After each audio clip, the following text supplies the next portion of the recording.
দুটোকে একসাথে বলতে দেখে প্রিয়তা অবাক হওয়ার ভান করল।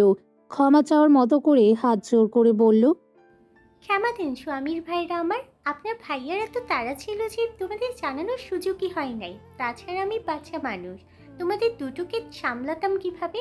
তাই আগে ভাগে তোমাদের ভাইকে হাত করে নিলাম, বুঝেছো? মায়ান হিয়ান সহ উপস্থিত প্রত্যেকে খানিকটা হাসল। হিয়ান বলে উঠল প্রিয়তার উদ্দেশ্যে, তুমি ভীষণ পাজি ছোট ভাবি, তবে তোমাকেও আমাদের পছন্দ, তাই না মায়ান? মায়ান সায় জানালো। প্রিয়তা খুশি মনে নিচু হয়ে দুটোর গাল টেনে দিয়ে চুমো খেলো। এমন কাজে দুটোতে যেন লজ্জা পেল। দুই ভাইয়ের রিয়াকশন দেখে পুনরায় সবাই হাসলো। গম্ভীর পরিবেশটা যেন স্বল্প সময়ের জন্য উজ্জীবিত হয়ে উঠল। রায়া ভাই দুটোকে কাছে টেনে নিয়ে চলে গেল সেখান থেকে। কোথা থেকে রুহানি বেগম এগিয়ে এলেন, মেয়ের উদ্দেশ্যে কঠিন স্বরে বলে উঠলেন, এখনো দাঁড়িয়ে আছিস যে? জাহিদ তোদের অপেক্ষায়, দ্রুত যা। এই মেয়ে, দ্রুত যাও।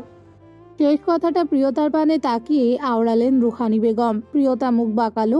সে অদ্রিজা থেকে সবাই শুনেছে এমনিতেই এই মহিলাকে সহ্য হয় না তার, আর এখন থেকে তো মোটেও সহ্য হবে না। যেমনটা এখনো হলো না। মুখ ভেঙিয়ে বলে উঠল, অর্ডার কম মারবেন আমাকে। আপনার মেয়ে নয় যে সব মেনে নিব। আর হ্যাঁ, দুশ্চিন্তার ওষুধ খেয়ে নিন। আমাকে নিয়ে আবার বিশ্বাস নেই। কে বলতে পারে ইস্যুকে বাইরে নিয়ে অন্যের হাতে তুলে দিয়ে আসি? রুহানি বেগম থমথমে খেয়ে গেলেন।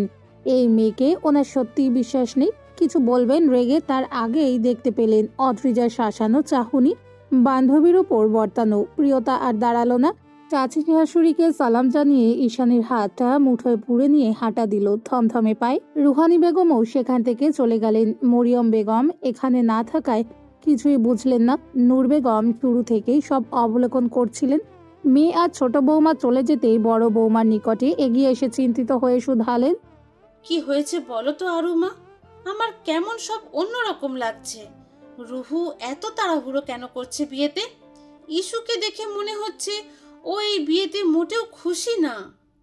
অদ্রিজার বুক চিরে একটা হতাশ শ্বাস বেরিয়ে এলো। সেখান থেকে চলে যেতে যেতে বলে উঠল, আপনার ছেলে আসলে তার থেকেই জেনে নিন কি ঘটেছে। এতটুকু বলেই চলে গেল মেয়েটা। উপস্থিত দু জায়ের ভ্রু কুচকে এলো। মরিয়ম বেগম ইশারায় বড় জাকে শুধালেন, কি হয়েছে? নূর বেগম কাঁধ নাচিয়ে বুঝালেন তিনি আগা মাথা কিছুই জানেন না। প্রিয়তারা বাইরে এসে দাঁড়ালো গাড়ির অপেক্ষায়। এই ক্ষণে বাড়িতে প্রবেশ করলো রুদ্ধর গাড়িখানা। না চাইতেও দুজনের চোখ সেদিকে বাড়তালো। রুদ্ধ গাড়ি থেকে নেমে এসে দুজনকে দেখতে পেয়ে স্থির হলো। প্রিয়তার উদ্দেশ্যে শুধালো, কই যাচ্ছ তোমরা? ও বাড়ি থেকে বলেছে শপিংয়ে যেতে চাই, তাই আমি নিয়ে যাচ্ছি মেয়েটাকে। আর কেউ যেতে রাজি নয়। প্রিয়তার জবাব শুনে রুদ্ধ নির্লিপ্ত চিত্তে নিজের ওয়ালেট থেকে একটা ক্রেডিট কার্ড বের করে প্রিয়তার দিকে বাড়িয়ে ধরে আওড়ালো, এটা নাও, যার যা প্রয়োজন কিনে নিও, আর দ্রুত বাড়িতে ফিরবে দুজন। প্রিয়তার মনে হলো ভাইয়ার স্বর আজ অন্যরকম শান্ত। কথা বাড়ালো না। হাত বাড়িয়ে কার্ডটা নিতেই রুদ্ধ দ্রুত পদে গমন করলো সেখান থেকে। প্রিয়তা যেতে নিয়েও ঈশানীর চোখ বরাবর তাকিয়ে দেখলো নাসিম ভাইয়ের গাড়ি পার্ক করে তা থেকে নেমে এই বাড়ির দিকেই এগিয়ে আসছে। মেয়েটার ঝাপসা চোখ দুটো সেদিকেই আটকে। নাসিমের দৃষ্টি বোধ হয় মাটি ভেদ করে পাতালে গিয়ে উপনীত হয়েছে। সে সামনে স্থির দুটো মানুষকে পাশ কাটিয়ে চলে গেল রুদ্ধর পিছু। একবার চোখ উঁচিয়ে দেখলো না পর্যন্ত। মনে হয় এখানে সে ব্যতীত আর কেউ ছিলই না। ঈশানীর বুকের ভেতরটা মোচড় দিয়ে উঠল। হাউমাউ করে কাঁদতে মন চাইলো। প্রিয়তা বোধ হয় বুঝলো। ননদকে এক হাতেই জড়িয়ে নিল। সান্ত্বনা দিতে আওড়ালো, উস, নিজেকে সামলাও ঈশানী। যা ভাগ্যে নেই তার জন্য আফসোস করে কষ্ট বাড়াতে নেই। তোমার ভাগ্য তোমার অপেক্ষায় আছে। চলো দ্রুত, নিজেকে একটু স্বাভাবিক রাখো। ঈশানীর কথা বলতে ইচ্ছে হলো না। চুপচাপ এগিয়ে গিয়ে বসে পড়ল গাড়িতে। প্রিয়তা হতাশ শ্বাস ফেলে নিচেও গিয়ে বসলো গাড়িখানায়। সবাই যার যার কাজে চলে গেল। নূর বেগম তখনও হলরুমে উপস্থিত। ছেলেকে বাড়ি ফিরতে দেখে এগিয়ে এলেন। মুখ গম্ভীর করে শুধালেন, হ্যাঁ রে আব্বু, এই বাড়িতে কি হয়েছে বলতো? সবাই কেমন শুকনো মুখ করে আছে। ঈশানী মাকে দেখে কেমন লাগছে। রুহু হঠাৎ তাড়াহুড়ো শুরু করেছে, কোনো কারণও বলছে না। আরু মাকে জিজ্ঞেস করতেই বলল যেন তোর থেকে জেনে নি। এখন তুই কি বলবি, ঘটেছেটা কি? রুদ্ধ বোধ হয় আর চোখে তার পিছে দাঁড়ানো ভাইটাকে এক পলক দেখলো। ছেলেটা স্বাভাবিক চিত্তে দাঁড়ানো। রুদ্ধ মায়ের উদ্দেশ্যে শান্ত স্বরে আওড়ালো, কিছুই হয়নি, চিন্তা কম করে কাজে হাত লাগাও, আজ বাদে কালই বিয়ে। মায়ের উদ্দেশ্যে কথাটুকু শেষ করে উপরে যাওয়ার জন্য পা বাড়ালো। যেতে যেতে নাসিমের উদ্দেশ্যে বলে গেল, সাজানো লোকগুলোর কাছে গিয়ে দেখ কোথায় কি প্রয়োজন। বিয়ের অ্যারেঞ্জমেন্ট যেন সব ভালো হয়, লক্ষ্য রাখার দায়িত্ব তোর। আমি কোনো ভুল চাই না। নাসিম চোখ তুলে ভাইয়ের যাওয়ার পানে তাকিয়ে ঠোঁটের কোণে হাসি ফুটিয়ে ছোট করে জবাব স্বরূপ আওড়ালো, ঠিক আছে ভাই, চিন্তা করো না, সব ঠিকঠাক হয়ে যাবে। নূর বেগম এবার ছোট ছেলের কাছে এগিয়ে এসে শুধিয়ে উঠলেন, ওই তুই কিছু জানিস? ইস্যু কি এই বিয়েতে রাজি নয়, নাকি অন্য কিছু ঘটেছে? নাসিম খানিকটা বিভ্রান্ত হলো। যখন সেই সব কিছুর মূল, তখন সে এই প্রশ্নের কি জবাব দিবে? তড়িঘড়ি সেখান থেকে চলে গিয়ে বলে উঠল, কি যে বলো না আন্টি, তোমাদের বাড়ির খবর তুমি জানো না, তাহলে আমি কি করে জানবো? নূর বেগম ছেলের যাওয়ার পানে তাকিয়ে রেগে ধমক দিয়ে বলে উঠলেন, ভাব এমন করছিস যেন তুই এ বাড়ির কেউ না, আর এ বাড়ির কোনো খবরও রাখিস না। আর তোর কাল কি হয়েছিল রে? এই নাচিম, জবাব দিয়ে যা বাপ। নূর বেগম চিল্লিয়ে ডাকলেও নাসিম আর থেমে কোনো জবাব দিল না। সে তো কখনোই চোখের আড়াল হয়ে গেছে। নূর বেগম বিরক্ত হলেন। ধুর, কেউ তার কথার কোনো জবাবই দিচ্ছে না। বিরক্ত হয়েই থমথমে মুখ বানিয়ে সেখান থেকে প্রস্থান করে অন্যদিকে চলে গেলেন। গাড়িখানা এসে থামলো মস্ত বড় এক শপিং মলের সামনে। গাড়িটা স্থির হলেও ঈশানীর মাঝে গাড়ি থেকে নামার কোনো তাগিদ দেখা গেল না। প্রিয়তা হতাশ হলো। একটা আঙুল দিয়ে খোঁচা মারল ঈশানীর বাহুতে। মজার স্বরে আওড়ালো, তোমার কি নামার কোনো ইচ্ছা নেই, নাকি এখানে বসে দিনবার করার ইচ্ছে পোষণ করছো? জবাবস্বরূপ ঈশানী আনমনে বলে উঠল, কি করে ইচ্ছে হবে ভাবি? কি করে এসব কেনাকাটা করে আমি অন্যের জন্য বসে আসবো? আমার তো ভাবতেই কষ্টে বুকটা ফেটে যাচ্ছে। প্রিয়তার মুখখানা এতটুকু হয়ে গেল। ইস, আর সহ্য করা যাচ্ছে না মেয়েটার কষ্টটা। খানিকটা ভাবুক হয়ে এবার আওড়ালো প্রিয়তা, আচ্ছা চলো, তোমাকে এই সুযোগে আমি নাসিম ভাইয়ার সাথে বিয়েটা দিয়ে দিই। বিয়ে হলে আর তখন কেউ কিছু করতে পারবে না, দেখে নিও। প্রিয়তার কথাটায় ঈশানীর যেন বুকের ভেতর কেমন করে উঠল। হঠাৎই ফুপিয়ে উঠল মেয়েটা। কাপা স্বরে আওড়ালো, কি করে করবো ভাবি? ছেলেটা তো আমাকে ভালোই বাসে না। প্রিয়তা থমকে গেল ননদকে কাঁদতে দেখে। দু হাতে বুকে টেনে নিল।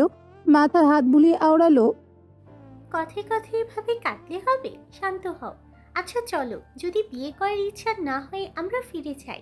বাড়ি ফিরে ভাইয়া বা আব্বুর পায়ে পড়ে যাও, দেখবা ঠিক মেনে নিবে। ঈশানী নাক টানলো। বড় ভাইয়া তো রাতে শুনেও কিছু বলল না। যদি বলতো তাহলে মা বিয়ে দিতে পারতো না। তাহলে নতুন করে আর সে কি বলবে? মামাও নিশ্চয় তার বোনের কথা মেনে নিবে ভেবে ভাবির বুক থেকে সরে এসে হাতের পৃষ্ঠে চোখ মুছে নিয়ে বলল, আমার ভালো থাকার চেয়ে তার ভালো থাকা বেশি জরুরি ভাবি। আমি জানি কেউ মানবে না এই সম্পর্ক। শুধু তাকে চাইতে হোক গেলেই তার জীবনটা আরও জাহান্নাম করে ছেড়ে দিবে আমার মা। চলো এখান থেকে এখন ভাবি। বলে মেয়েটাই আগে গাড়ি থেকে নেমে গেল। প্রিয়তা বুঝে পায় না তার কি করা উচিত আর কি বলা উচিত। তার জানা মতে রুদ্ধ ভাইয়া সবাইকে খুব ভালোবাসে। নাসিম ভাইয়াও যথেষ্ট ভালো। তাহলে কেন মেনে নিচ্ছে না এই সম্পর্ক? কেন ফুপির সাথে সায়চা নিয়ে জোর করে মেয়েটাকে বিয়ে দিচ্ছে? এই প্রথম যেন রুদ্ধর প্রতি সে ভরসা খুঁজে পেল না। বোনের কষ্টটুকু কি দেখতে পাচ্ছে না? তাদের বেলায় তো খুব বুঝেছিল। বেশি না ভেবে নিজেও বেরিয়ে এলো গাড়ি থেকে। এগিয়ে শপিং মলের ভেতরে প্রবেশ করতেই দেখতে পেল স্যুট বুট পরে দাঁড়িয়ে থাকা জাহিদের পাশেই তার বোন দাঁড়িয়ে। আর কাউকে দেখতে পেল না। ঈশানীদের দেখতে পেয়ে জুহি আর জাহিদ এগিয়ে এলো। জুহি মেয়েটা ঈশানীকে এক পাশ থেকে জড়িয়ে নিল। ছোট্ট করে শুধালো, কেমন আছো হবু ভাবি? চোখ মুখে এত শুকনো লাগছে কেন তোমার? ঈশানী হাসার চেষ্টা করে ছোট্ট করে জবাব দিল, ভাবি আপনি কেমন আছেন? ভালো। ছোট এক শব্দে জবাব দিয়ে জুহি প্রিয়তার পানে তাকিয়ে শুধিয়ে উঠল, কাদের বাড়ির ছোট বউ, আপনি কেমন আছেন? আর কেউ আসেনি সাথে, বিশেষ করে আপনার যা? প্রিয়তাও খানিকটা হেসে জবাব দিল, না আপু, আসলে এত দ্রুত বিয়ে হচ্ছে তো, তাই সবাই কাজে অনেক ব্যস্ত। তাই আমরা দুজনেই এসেছি। আর তাকে আমার জানা বলে বোন কিংবা ফ্রেন্ড বলতে পারেন। আমাদের সম্পর্ক তেমনই। জুহিও মোহনীয় হেসে প্রতি উত্তর করল, ঠিক আছে, আর বলবো না, তবে সবে এলে আরো বেশি খুশি হতাম। প্রিয়তা জবাব স্বরূপ শুধু মুখে হাসিটা প্রসারিত করলো। এতক্ষণে নীরব দর্শক হয়ে দাঁড়িয়ে থাকা জাহিদ নিজ হবু বউয়ের থেকে চোখ সরিয়ে প্রিয়তাকে সালাম দিল। ভদ্রতার খাতিরে প্রিয়তাও দিল, তবে কেমন জানি কথা বলার ইচ্ছে হলো না। হয়তো সবার মতো তারও একই অবস্থা। যখন ননদই বিয়েতে খুশি না, তখন ছেলে যতই সুন্দর হোক রুচি আসে না। জাহিদ নিজ বোনের পানে তাকিয়ে কিছু একটা ইশারা করলো। ভাইয়ের ইশারা বুঝে জুহি প্রিয়তার পানে তাকিয়ে বলল, চলো আমরা আগে যাই, ওদিকটা দেখ। প্রিয়তা সাজা নিয়ে পা বাড়ালো জুহির সাথে। সে বেশ বুঝেছে জাহিদ ছেলেটা ঈশানীর সাথে খানিকটা সময় কাটাতে চায় একাকী। যখন বিয়েটা হচ্ছেই তখন সে কেন বাগড়া দিবে এতে? বরং এটাই ভালো যে দুজন কথা বলে নিজেদের মাঝে কিছুটা সংকোচ মুক্ত হোক। প্রিয়তারা কয়েক পা এগিয়ে যেতেই জাহিদ খানিকটা এগিয়ে এসে দাঁড়ালো ঈশানীর নিকটে। মেয়েটা নমনীত হয়ে থাকা মুখখানা ভালো করে অবলোকন করলো। দেখে মনে হলো মেয়েটা কিছুটা অশান্তিতে ভুগছে, তবে কেন তা জানার প্রয়াস করলো না। পছন্দের মেয়েটাকে সে এত সহজে পেয়ে যাচ্ছে, সে এতেই খুশি। খুশি মনে ছোট্ট করে শুধালো, কেমন আছো ঈশানী? দেখছো আমাদের কাল বাদে পরশু বিয়ে, অথচ এখনো পর্যন্ত আমাদের কোনো কথাই হলো না। ব্যাপার না, বিয়ের পর চেনা জানা হয়ে যাবে বলো। এমন নয় ছেলেদের সাথে কথা বললেই অস্বস্তি হয় তার, তবে এই মানুষটা কাছাকাছি এসে কথা বলায় অস্বস্তি হলো। লোকটা তার স্বামী হবে, এই লোকটার সাথেই সংসার করতে হবে। ভাবতেই বুক ফেটে কান্না বেরিয়ে আসতে চাইলো। শব্দ উচ্চারণ করার হিম্মত হলো না, কেবল মাথা নেড়ে হ্যাঁ বুঝালো। মেয়েটা কথা না বলায় জাহিদ বোধহয় বিরক্ত হলো, তবে লজ্জা পাচ্ছে ভেবে কথা বাড়ালো না। পুনরায় বলল, চলো তাহলে আমরাও যাই, অনেক কেনাকাটা আছে তো। ঈশানী মেনে নিয়ে ছোট ছোট কদম ফেলে এগিয়ে গেল জাহিদের পাশাপাশি। তবে তখনও তাকিয়ে দেখলো না কার সাথে তার বিয়ে ঠিক করেছে তার মা। ছেলেটা কালো নাকি ফর্সা, মেয়েটার থুতনিটা যেন বুকের সাথে লেগে আছে। জাহিদ পথ চলতে চলতে পুনরায় শুধালো, বিয়েতে কি পরতে চাও আর কোন কালারের বলো, আমরা কিন্তু ম্যাচিং পরবো, ঠিক আছে? মেয়েটার কষ্টে বুক ফেটে যাচ্ছে, আর ছেলেটা আছে বিয়ে করতে পারার খুশিতে। ঈশানী এবারেও কোনো জবাব দিল না, মাথা নেড়েও কিছু বুঝালো না। জাহিদ হতাশ হলো, অনিশ্চয়তা নিয়ে শুধালো, তোমার কি আমাকে পছন্দ নয় ঈশানী? বিয়েটা নিজের ইচ্ছেতে করছো তো? কোনো সমস্যা হলে বলতে পারো, কিন্তু যাই বলো আমি তোমাকে ছাড়তে পারবো না। যদি ছাড়তেই না পারবি তাহলে জেনে কি করবি? কষ্টের মাঝেও রাগ হলো ঈশানীর।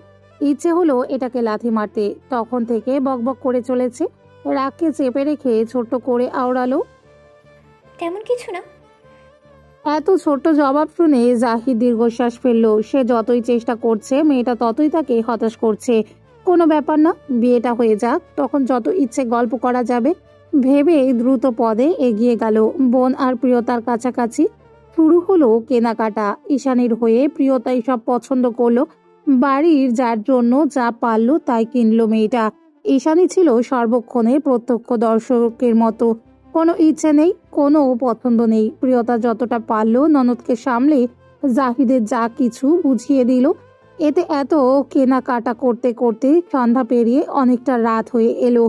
চারজন মিলে মলের এক রেস্টুরেন্টে থেকে রাতে ডিনার সেরেই বাড়ির পথে রওনা হলো। জুহি আর জাহিদ দুজন এসে প্রিয়তাদের গাড়িতে চড়িয়ে দিয়ে তারপর দুজন সেখান থেকে প্রস্থান নিল। প্রিয়তারাও ক্লান্ত শরীর নিয়ে গাড়িতে শরীর এলিয়ে দিয়ে বাড়ি পৌঁছানোর অপেক্ষা করতে লাগলো। চোখের পলকে পেরিয়ে গেল আরো একটা রাত, পেরিয়ে গেছে সকাল থেকে দুপুরও। এর মাঝেই বাড়ি সাজানো প্রায় সম্পূর্ণ হয়েছে। বাকি যা আছে তার সন্ধ্যার পূর্বেই শেষ হয়ে যাবে। আজ ঈশানীর গায়ে হলুদ, কাল বিয়ে। আত্মীয় স্বজন যারা আছে সবাই অলরেডি এসে বাড়ি ভরে ফেলেছে। ঈশানীর চাচারা, ফুপিরা সহ কাজিন সবাই হাজির। আরও তো আত্মীয়ের কোনো কমতি নেই। বাড়িটা যেমন কাঁচা ফুলের গন্ধে মোমো করছে, ঠিক তেমনই মানুষের আনাগোনায় ভরে উঠেছে। হইচই রব লেগে আছে সবখানেই। শুধু বাড়ির মানুষগুলোই কেমন গুমোট। বোনের বিয়ের এতগুলো মাসের মধ্যে এই প্রথম মেঘমহলের দ্বারে এসে পা রাখলো তমাল। চোখ উঁচিয়ে তাকিয়ে দেখলো ফুলে সজ্জিত রাজপ্রাসাদের ন্যায় বাড়িখানা। আশেপাশে কাজ করার মানুষের অভাব নেই। কেমন অস্বস্তি আর লজ্জায় কুঁকড়ে আসছে ছেলেটার শরীর। বিয়েতে যা কাণ্ড হয়েছিল, রোনাকের সাথে যা ঘটেছে, সবকিছু ভাবতেই কেমন কেমন লাগছে। তবে না এসেও উপায় ছিল না। বাবা অসুস্থ, আসতে পারবে না, আবার মাও বাবাকে ছেড়ে আসতে পারবে না। তা বাবাই জোর করে পাঠালো। আত্মীয়ের বিয়ে কেউ না আসলে বিষয়টা কেমন দেখায়। তমাল জোরে একটা শ্বাস টেনে নিল নিজের মাঝে, যেন হিম্মত জোগালো ছেলেটা। তারপর পা বাড়িয়ে প্রবেশ করলো ভেতরে।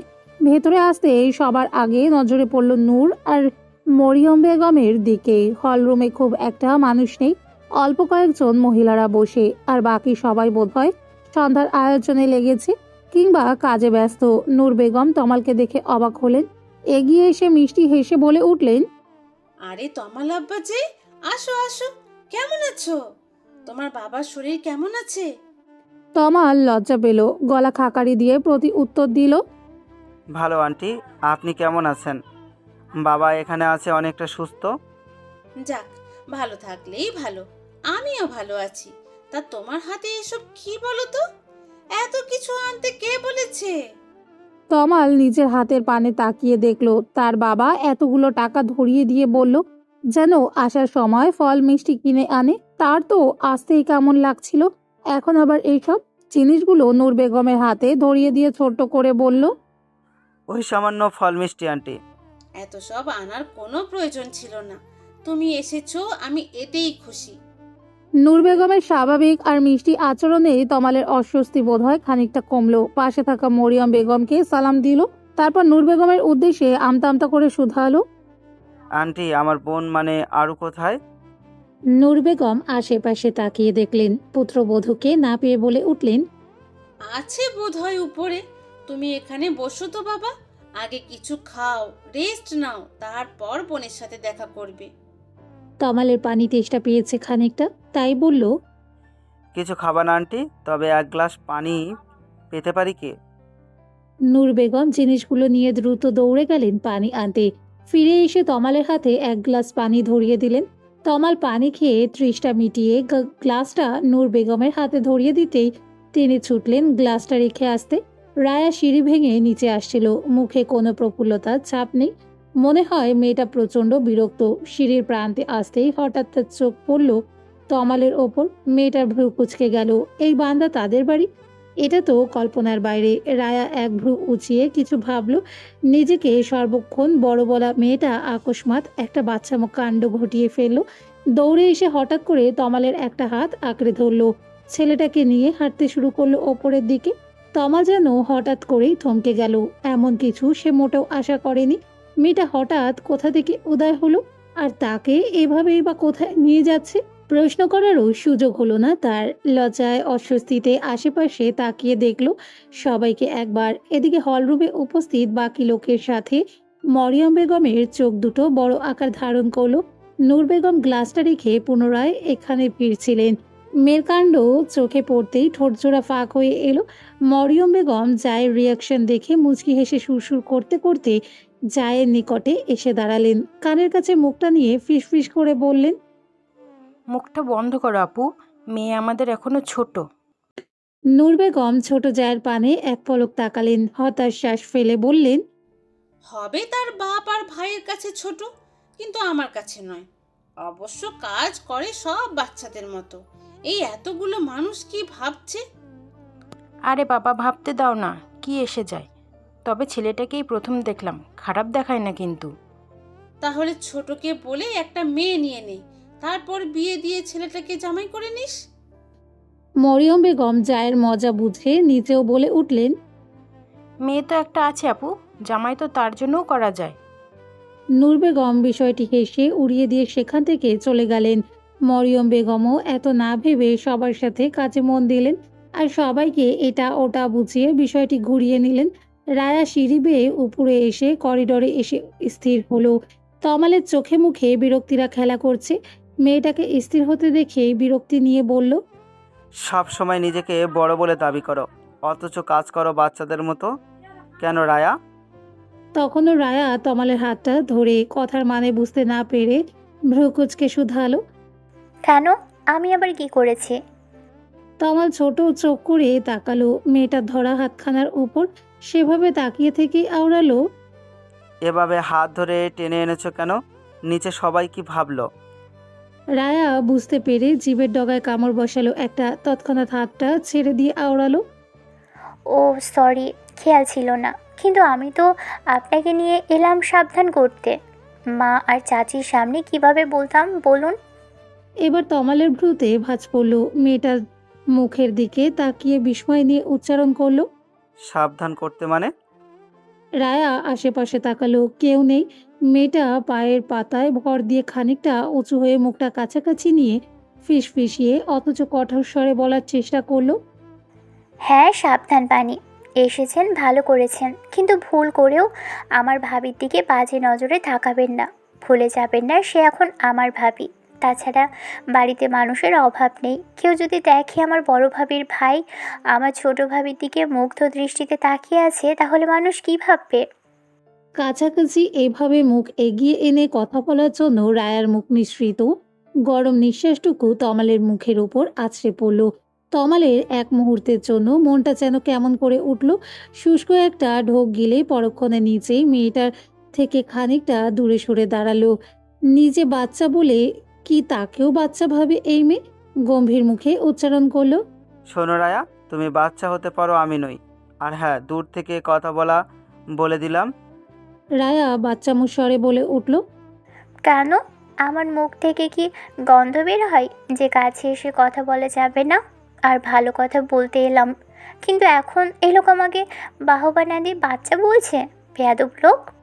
প্রথম কথাটা শুনে তমালের মনে হলো মেয়েটার গালে ঠাস করে একটা মেরে দিতে। হতাশ শ্বাস ফেললো ছেলেটা। বাচ্চাদের বোঝানো তার কাজ নয়। কোনো জবাবই দিল না। রায়া আবার কিছু বলতে চাইছিল বোধহয়, তবে তখনই সেখানে কোথা থেকে অদ্রিজা এসে হাজির হলো। ভাইকে শ্বশুর বাড়িতে দেখে খুশিতে আপ্লুত হয়ে উঠল। সে তো ভাবেইনি যে তার ভাই আসবে এ বাড়িতে। মেয়েটা খুশিতে দৌড়ে এসে ভাইয়ের সাথে থেমে উচ্ছ্বসিত স্বরে আওড়ালো, ভাইয়া তুমি এসেছো, খুব ভালো করেছো। আমি তো ভাবতেই পারিনি তুমি আসবে। তমাল বোধহয় বোনের খুশিটুকু বুঝলো, তবুও বিরক্তি নিয়ে আওড়ালো, তুই কি নিজের ননদের মতো বাচ্চা হয়ে গেছিস যে দৌড়ে এলি? ননদের ছোঁয়া লেগেছে তাই না? অদ্রিজা অত শত ভাবল না। তবে রায়ার ভাবির সামনে তাকে বাচ্চা বলায় মুখটা থমথমে হয়ে উঠল। নিজেও এবার বিরক্ত হয়ে বিড়বিড় করতে করতে চলে গেল মেয়েটা। অদ্রিজা ভাইয়ের একখানা হাত ধরে হাঁটা দিয়ে বলল, তুমি এখনো দাঁড়িয়ে আছো কেন? চলো চলো। তমাল আড়ালে সূক্ষ্ম হাসলো। হয়তো ভাবেনি সে আশাতে বোন এত খুশি হবে। তবে স্বভাব সুলভ সে ব্যঙ্গাত্মক স্বরেই বলে উঠল, তাই এভাবে টেনে কোথায় নিয়ে যাচ্ছিস?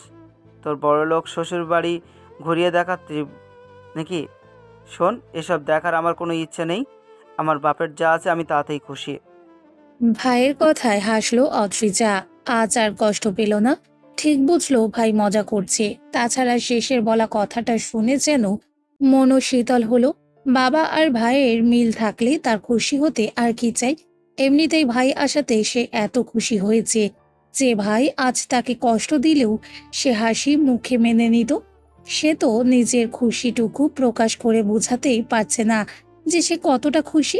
বোঝাতে হলো না মেয়েটাকে। তমাল ঠিকই বুঝে নিল বোনের মনের অবস্থা। মেয়েটাকে খুশির খাতিরে এই প্রথম অন্যদের মতো হাজারটা প্রশ্ন জুড়ে দিল ভাইয়ের উদ্দেশ্যে। বোনকে এই প্রথম স্বাচ্ছন্দ্যে এত কথা বলতে দেখে তমা যেমন অবাক হলো, তেমন বোধ হয় খানিকটা অপরাধ বোধ জন্মালো।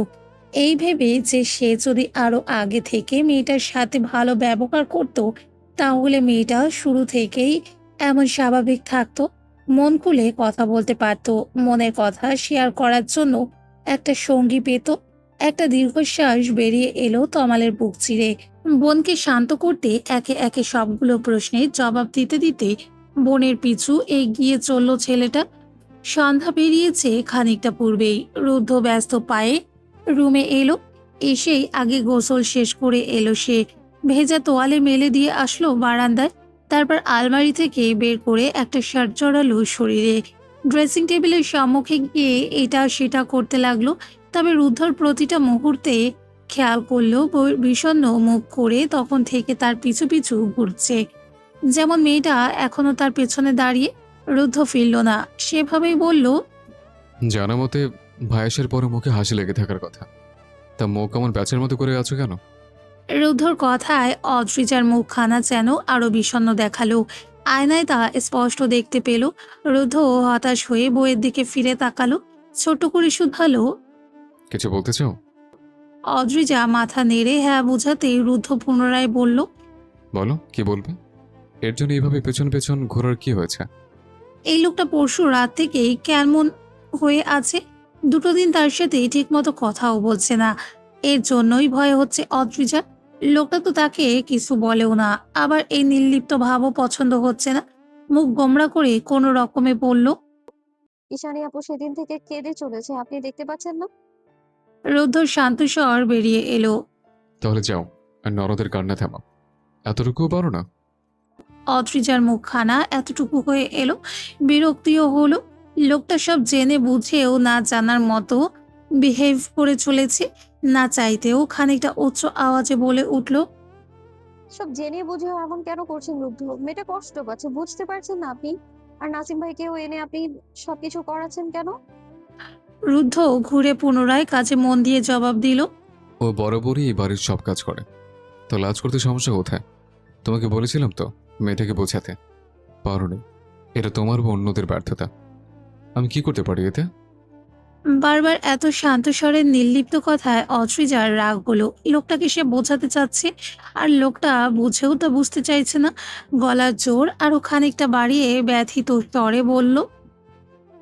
আপনিও তো ভালোবেসেছিলেন রুদ্ধ, না পাওয়ার কষ্ট আপনিও তো জানেন। তাহলে কেন মেনে নিচ্ছেন না ঈশানী আপুর ভালোবাসাটা? কি অপরাধ করেছে মেয়েটা? তো কি করতে বলছো আমাকে? বলো, কি করা উচিত আমার? এই 2 দিন পরে এসে এই প্রথম উচ্চস্বরে কথা বলে উঠল রুদ্ধ। তার দিকে কেমন রেগে তাকিয়ে আছে। অদ্রিজা ভীত হলো, তবুও সাহস দেখিয়ে এগিয়ে গেল স্বামীর নিকট। গা ঘেঁষে দাঁড়িয়ে ভয়ে ভয়ে হাত বাড়িয়ে স্বামীর শার্টের বোতামগুলো লাগিয়ে দিতে দিতে ছোট্ট করে বলল। মেনে নিন রুদ্ধ, আপু আর ভাইয়াকে এক করে দিন, ভীষণ কষ্ট পাচ্ছে মেয়েটা। রুদ্ধ মেয়েটাকে দূরে সরালো না, আবার ধরলও না। স্বরটাকে পুনরায় শান্ত করে আওড়ালো। তুমি এসবের মাঝে একদম ঢুকবে না। আমি চাই না ফুপি তোমার দিকে আঙুল তুলুক। অদ্রিজা অসহায় চাহনি নিক্ষেপ করলো স্বামীর পানে। রুদ্ধ বুঝেও কিছু বলল না। তখনই দরজার কাছ থেকে ভেসে এলো রায়ার মিহি কণ্ঠস্বর। ভাইয়া আসবো? ননদকে দেখতে পেয়ে অদ্রিজা স্বামীর থেকে দ্রুত সরে পড়ল। রুদ্ধ বোনকে দেখতে পেয়েই মুখে হাসি ফুটিয়ে বলল। দ্রুত আয়। দ্রুত আসতে বললেও মেয়েটা এলো ধীরে সুস্থে। মেয়েটা হলুদের জন্য তৈরি হয়ে এসেছে, তবে ঠোঁটের কোণে সেই চিরচেনা হাসিটুকু গায়েব। রুদ্ধ বুঝেও বোনের উদ্দেশ্যে শুধালো। কি হয়েছে আমার বার্থডের? মুখটা হাসি নেই কেন? ভাইয়ের আশকারায় রায়া মুখখানা আরো দুঃখী করে ভাইয়ের নিকট এগিয়ে কোমর জড়িয়ে ধরল। করুণ চোখে ভাইয়ের পানে তাকিয়ে বলল। ভালো লাগছে না ভাইয়া, আপুকে দেখলেই কান্না পাই।